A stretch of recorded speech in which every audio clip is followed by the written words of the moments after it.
BFM Business. Check-up santé, au cœur de l'innovation santé. Thierry Serda, bonjour. Bonjour Fabien Guez. Alors, vous êtes directeur général de DTA Médical, fondé en 2010 par François Dufay, qui est le président fondateur. Vous avez un long parcours dans le domaine des plaies. Vous êtes biologiste moléculaire à l'origine. Vous avez fait l'INSEAD. Gros parcours sur les plaies. Oui, j'ai été dans des grands groupes dans le domaine, des groupes internationaux, et maintenant, effectivement, je suis beaucoup plus dans le domaine des sociétés innovantes, start-up. Alors, depuis 2010, même si je pense que vous avez vraiment démarré en 2015. Alors moi, j'ai rejoint le projet en 2018, quand le Mhm. premier produit dont on a parlé a été mis sur le marché, enfin en termes de marquage CE, et puis avant, j'ai été dans des grands groupes. Alors, DTA Médical, c'est une société 100% française.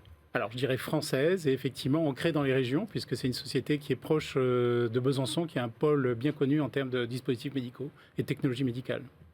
Alors, on ne le sait pas assez, mais 1 million de patients souffrent de plaies dites compliquées, soit 2% de la population, et ça représente 4% des dépenses de santé en Europe. C'est énorme. Oui, c'est énorme, c'est énorme, et c'est un vrai enjeu de santé publique, parce qu'on en parle peu. En ce moment, on parle énormément effectivement de la pandémie de la Covid, mais on a souvent coutume de dire qu'effectivement la cicatrisation, les plaies, Oui, mais c'est même, une épidémie silencieuse. même en dehors de la pandémie, on ne parle pas vraiment beaucoup de... Non. Donc c'est vraiment sexy, hélas, mais c'est vrai qu'on n'en parle pas assez. Pas assez, parce que c'est ce qu'on appelle une épidémie silencieuse. Et ce qu'il faut savoir, c'est que des patients peuvent porter des plaies chroniques qui sont issues du diabète, c'est les pieds diabétiques par exemple, des complications, ce qui font issues de pathologies vasculaires, et qui vont rester plusieurs années, des fois avec une plaie. Ouais. Et puis ça occupe beaucoup de lits d'hôpitaux, je crois. Au moins 30% des lits d'hôpitaux aujourd'hui sont occupés par des plaies. Oui. Alors, c'est quoi exactement une plaie compliquée ? Une plaie complexe.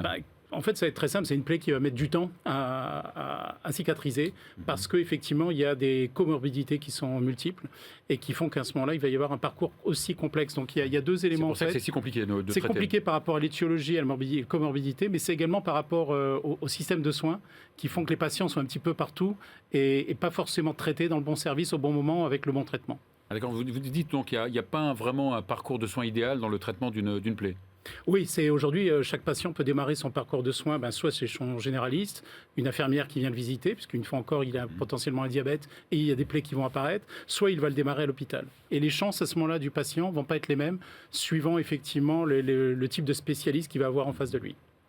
Alors, vous travaillez depuis des années sur votre projet VistaCare, qui est un projet thérapeutique vraiment novateur dans le traitement et la cicatrisation des plaies. Oui, alors je dirais que la nature de ce projet, il vient, François Dufay, qui est son fondateur, est un soignant lui-même, spécialiste en angiologie, et il a tout l'ADN du produit, c'est pas de faire de la technologie, c'est vraiment de faire un produit pour les soignants. Et donc là où il est complètement nouveau, c'est qu'on n'utilise pas de pansement, on ne recouvre pas la plaie, et le médecin ou l'infirmière vont pouvoir à tout moment contrôler l'évolution de la plaie. C'est une espèce de chambre. Voilà, absolument. Donc vous mettez cavité. la plaie est dans une chambre dans laquelle on va contrôler l'atmosphère autour de la plaie.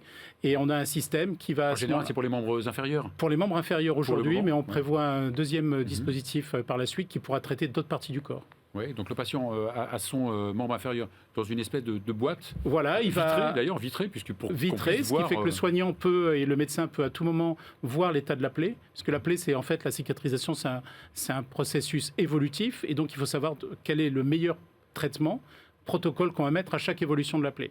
Et là, l'avantage, vous voyez tout de suite par rapport à un pansement, c'est un pansement, évidemment, par définition, vous voyez rien dessous. Il faut enlever le pansement qui fait beaucoup de mal et de douleur au patient. Et à chaque fois, vous mettez. Alors que là, on l'a en permanence, H24, si vous voulez, une visualisation de la plaie. Et à l'intérieur de votre...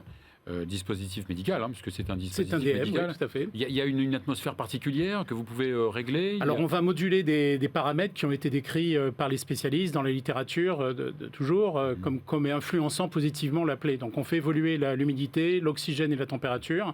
Aujourd'hui, demain, on fera évoluer d'autres paramètres encore dans d'autres dispositifs qui vont effectivement dans une atmosphère stérile pouvoir effectivement donner l'environnement optimum de la plaie.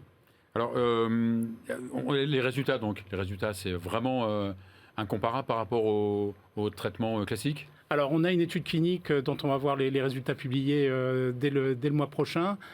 Qui a... on est juste à temps. Là. Voilà, c'est une très bonne actualité, comme toujours, Fabien. Et pour l'instant, on arrive à démontrer qu'on gagnerait à peu près 10 jours sur des étapes critiques de la plaie, de la cicatrisation. Alors l'évolution aussi, c'est peut-être la mobilité ?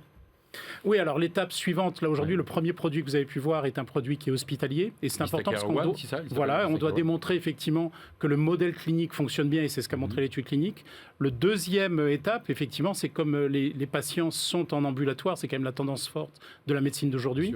Et donc, comment est-ce qu'on peut traiter et donner les mêmes qualités de soins sur des patients où qu'ils soient, en ambulatoire ou à l'hôpital. Et donc, le produit Nomade, qui sera le produit pour l'ambulatoire, va être un produit qui va également utiliser des technologies de télémédecine, de vidéo, ce qui fait qu'on pourra traiter la plaie à distance et qu'un patient qui sera vraiment isolé, un objet connecté, complètement qui sera un objet connecté et qui sera totalement activable par le médecin et les spécialistes à distance. Donc à distance, donc il y aura une petite caméra, il y aura une caméra 3D, puisque une plaie c'est en 3 dimensions, surface et profondeur, et donc qui vont donner des informations sur l'évolution.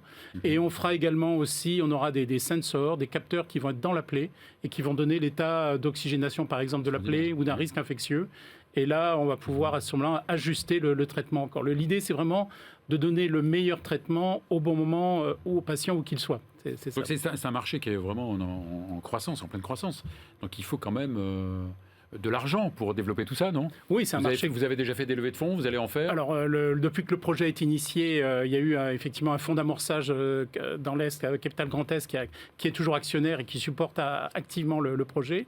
Mais effectivement, actuellement, nous sommes en levée de fonds importante, parce qu'on démarre la commercialisation du produit. Le produit est déjà référencé dans plusieurs hôpitaux de France. On prépare l'internationalisation, ce sont des collaborations déjà aux États-Unis et également dans d'autres pays européens. Et donc, on fait une levée de fonds aujourd'hui pour développer et la R&D et la commercialisation de ce produit. Et on peut avoir une notion un peu du coût de ce dispositif médical? Alors, c'est un coût par patient qui va être après de traitement qui est de l'ordre de 1 000 euros. Ouais. Je rappelle simplement que si on arrive à gagner une journée d'hospitalisation par rapport à ce type de patients et la gravité qu'ils ont, on est entre 1 500 et 3 000 euros par jour. Donc, vous voyez, ça. Et puis peut-être qu'avec la diffusion du produit, les coûts seront plus bas peut-être. Bien sûr. Merci beaucoup. Vous aviez autre chose à dire sur... Non, écoutez, je vous donnerai rendez-vous pour l'évolution de cette belle, ce futur. On attend les résultats et l'évolution. Merci beaucoup Thierry Sarda.